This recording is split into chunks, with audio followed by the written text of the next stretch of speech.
नमस्कार सभी को। वैदिक वास्तु में नीलम अपने सभी दर्शकों का बहुत बहुत स्वागत करती हूँ।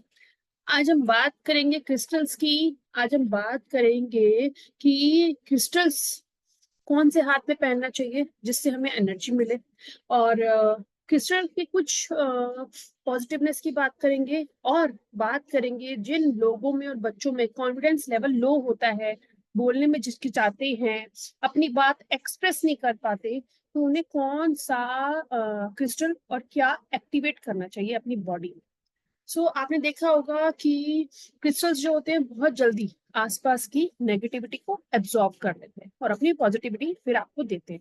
बट बहुत सारे लोग ऐसे बोलते हैं कि हमें ये नहीं मालूम कि हमें कौन सा क्रिस्टल कौन से हाथ में पहनना चाहिए। हमें क्रिस्टल यूज करना चाहिए, ब्रेसलेट यूज करना चाहिए, पेंडेंट यूज करना चाहिए, टेपिंग करनी चाहिए। देखो, टेपिंग करोगे तो बहुत जल्दी रिजल्ट मिलता है, नंबर टू। और वो ना एक फ्लैट शेप में आते हैं जिसे पाम स्टोन बोलते हैं, है ना, पाम शेप बोलते हैं क्रिस्टल की, जो फ्लैट शेप होती है।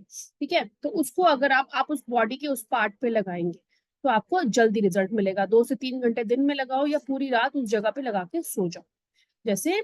और लोग ये बोलते हैं कि ना, जब हम कहीं ऐसी जगह जाते हैं जैसे क्रिमेशन सेंटर, है ना, एक ऐसी जगह है जहाँ पे हम बॉडी को विदा करते हैं, तो ऐसी जगह पे क्रिस्टल्स नहीं पहन के जाने चाहिए। वो वहां की नेगेटिविटी एब्जॉर्ब करता है और फिर हमें इसे बहुत अच्छे से क्लीन करना पड़ता है। पाइराइट और सेलेनाइट ऐसे क्रिस्टल्स हैं जो वॉश नहीं किया जाते, पानी से धोए नहीं जाते। इन्हें सिर्फ मून लाइट में ही आप रखोगे तो बहुत अच्छे रिजल्ट मिलेंगे। और अपनी धूप के चारों तरफ भी अगर आप इन्हें रखोगे, वहां पे थोड़ा धूप दोगे, है ना, तब भी ये चार्ज होंगे। क्रिस्टल्स को हमेशा साफ कपड़ों में रखना चाहिए, है ना, या एक साफ बॉक्स में रखना चाहिए। टूटे हुए क्रिस्टल्स को पानी में बहा देना चाहिए। अगर आसपास पानी नहीं है तो आप पार्क में नीचे छोड़ सकते हो, ताकि वो मिट्टी से आए तो मिट्टी में घुल जाए।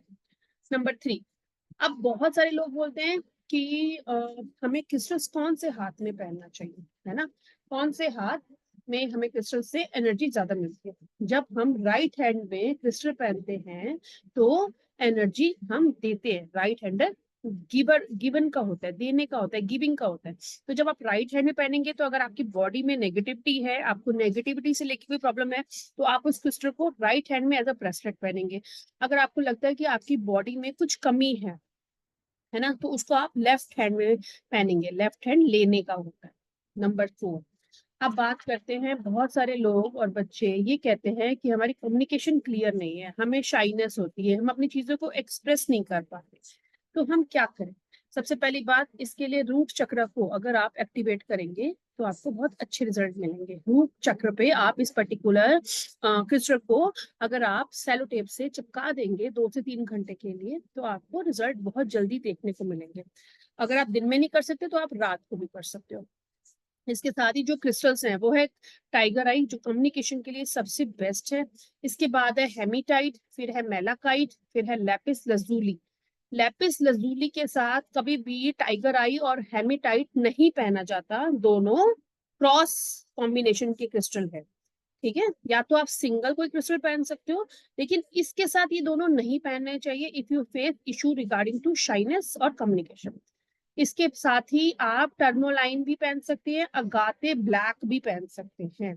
तो ये कुछ चीजें ध्यान रखो जब आप क्रिस्टल को चूज करते हो। बहुत सारे लोग अपनी बॉडी के अपर चक्रा और डाउन चक्रा के क्रिस्टल्स एक साथ पहनते हैं। जब आप एक साथ पहनोगे तो उनकी एनर्जी काम नहीं करती, वो दोनों न्यूट्रल हो जाते हैं और आपको लगता है वो काम कर रहे हैं, एक्चुअली वो काम नहीं कर रहे। तो अभी तक जिन लोगों ने मेरी वीडियोस सब्सक्राइब नहीं करी है, आई गेस कि अभी तक आपने सब्सक्राइब कर ली होगी। और आगे आने वाले चैनलों में मैं कुछ और ऐसे क्रिस्टल्स के बारे में बताऊंगी जो बहुत ही अच्छे हैं हेल्थ को लेके, ग्रोथ को लेके, मनी को लेके, प्रोस्पेरिटी को लेके, जो आजकल के बच्चों को बहुत ज्यादा जरूरत है। और मुझे लगता है कि अगर हम क्रिस्टल्स को उनके सामान के पास रखें तो अच्छे रिजल्ट मिलेंगे। Thank you so much.